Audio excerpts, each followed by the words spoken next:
Is the German government investing in your company a good thing? And what advantage does it bring? Hi, well, good morning, everybody. So thanks for the time and the questions.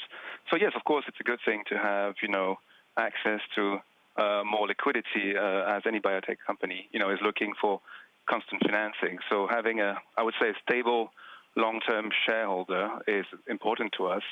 And importantly is that we keep our full, entrepreneurial governance moving forward. But does it mean that you have to give the vaccine first to Germany? No, there are actually no strings attached. This is a equity investment where the German government is buying shares into the company. As any shareholder has, voting rights, and that is it basically. Pierre, how did the conversation start? Did they come to you? Did you go to them? There was obviously quite a lot of consternation around the fact that the Americans were interested in the business, and there may have been a conversation with the White House. How did the process unfold that Berlin ends up taking a stake in your company? Yeah, it's a fair question. I think, it's difficult to really tie a rumor that took place some months ago and the actual situation now. I think one has to realize that, any healthcare company is close to the authorities, being the regulatory authorities in terms of clinical trials, or the political, the political authorities. And so we have been, constantly speaking with the different, arms of the government over the years, and probably a bit more so recently in the COVID situation, I would say. I think the reason why we're bringing this up is because there's been a lot of conflict between countries where the biotech company, pharmaceutical company is based and they need funding for the vaccine. Just look at what happened between France and the U.S. How do you avoid that? Like, how do you avoid the politicalization of the vaccine?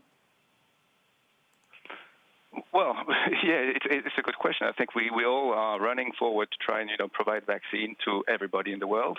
And we are multiple, companies doing that. I think that's a great thing.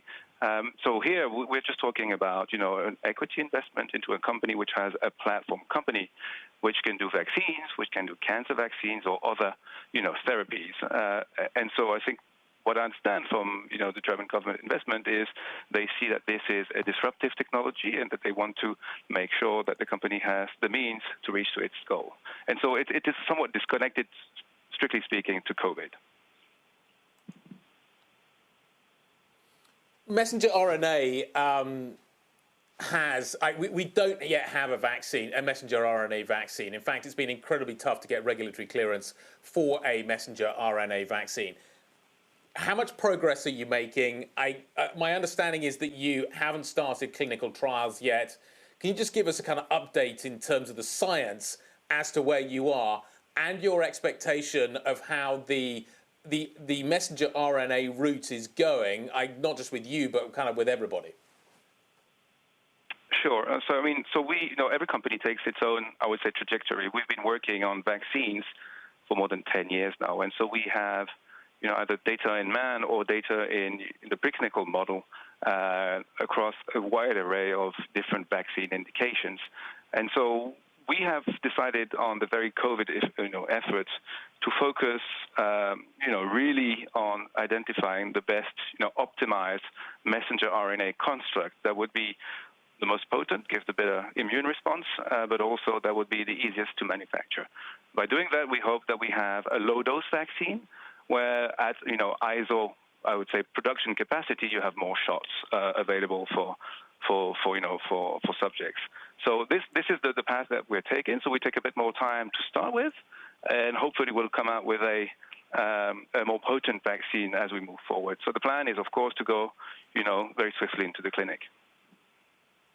So Pierre, quickly, the news came out that you guys were going to be listing maybe a Nasdaq IPO in July. I want to get a sense then of how much more liquidity you still need to kind of make all this happen. So I'm surprised by the comment because I don't think that we've ever said that we were listing on a Nasdaq in July. So it's kind of difficult for me to comment. Fair. Then the follow-up to that is, though, wait a sec. How much more money do you need? How's your liquidity situation then? So I mean, so first we have a big investment here from the German government. Of course, we are constantly looking out for either dilutive or non-dilutive financing to move forward. And of course, these days it is likely that there is additional financing coming on top of the recent money coming in the company to push the drugs into clinical trial and to move to in the larger clinical trials where you need 10, 15, 20,000 patients or volunteers into the clinic. Yeah, just to follow up, so Die Welt is reporting that you are planning a Nasdaq IPO. A, is that wrong? Were you planning an IPO? Has the arrival of this German money maybe dissuaded you from going down that road? I'm curious as to, again, the timing of all of this. Has a Nasdaq IPO ever been discussed? Die Welt is saying that you're kind of looking at it in July. Is that just a historical legacy that kind of predates the arrival of the money that's come from Berlin? I think, larger biotech companies, they need access to capital, and so going public is always part of their, I would say, path or history, correct?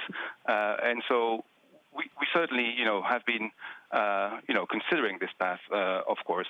And so, at this stage, we have, sufficient amount of capital coming in to decide either way.